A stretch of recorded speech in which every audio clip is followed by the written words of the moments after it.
Hi, my name is Barry Bennett, and my son was pronounced dead in the womb, but God raised him up.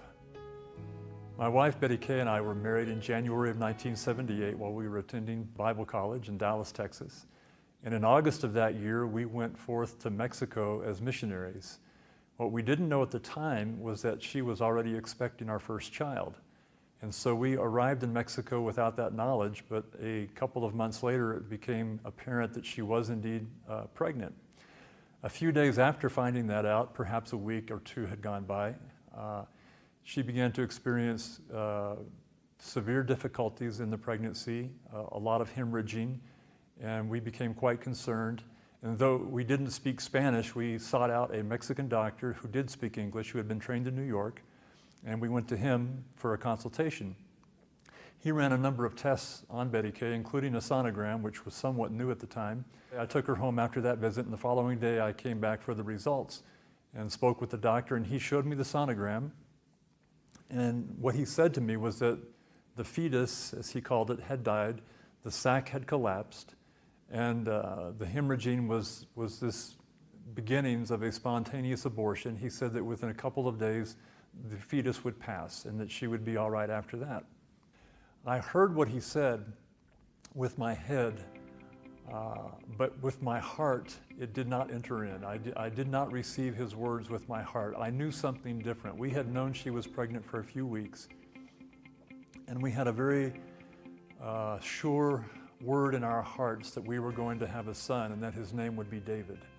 I returned home from that doctor's visit, and I told my wife, Betty Kay, I said, the doctor said that you just need to stay in bed and rest and you'll be okay.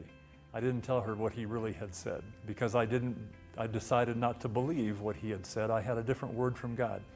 And we began to hang on and believe God, and we would pray together and pray over the baby, and we just simply did not believe the doctor's report, nor did she even know the doctor's report. And so a few days went by and nothing had happened. And I began to realize nothing was going to happen, that God was going to or had done a miracle. And so once some time passed, we decided we did not go back to that doctor. We moved back to Texas for other reasons. And in Texas, we did find another doctor. And that doctor did not notice anything out of the ordinary. And the full pregnancy passed, including 2 extra weeks. What may have happened in those 2 weeks, we don't know.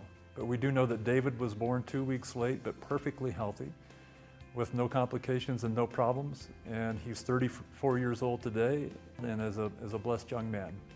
I want to encourage all of you that are here tonight to realize that you have 2 different ways you can hear God. You have, we'll say, 2 sets of ears. You have your natural hearing, your natural capacity to hear what people say, but you also have the capacity to hear what God says. You have the capacity to receive His word. The Spirit would bear witness with your spirit. If we spend all of our time only listening with our natural ears to what the doctor says, to what our neighbors say, to what our family says, all of the doubts, the fears, the scientific facts, if that's all we're hearing, then it's going to be more difficult to hear what God has to say. I was able to hear what the Holy Spirit had to say at the same time that the doctor was speaking to me. As the doctor was speaking to me saying the baby has died, the Holy Spirit was saying to me, no. That may have been the only word I got from the Holy Spirit, but that no overcame the word of the doctor. And I was able to believe what my spirit was hearing instead of what my head was hearing. This is a very major key in receiving anything from God. We're spiritual beings. We have the capacity to hear God. So let His Spirit minister to you tonight.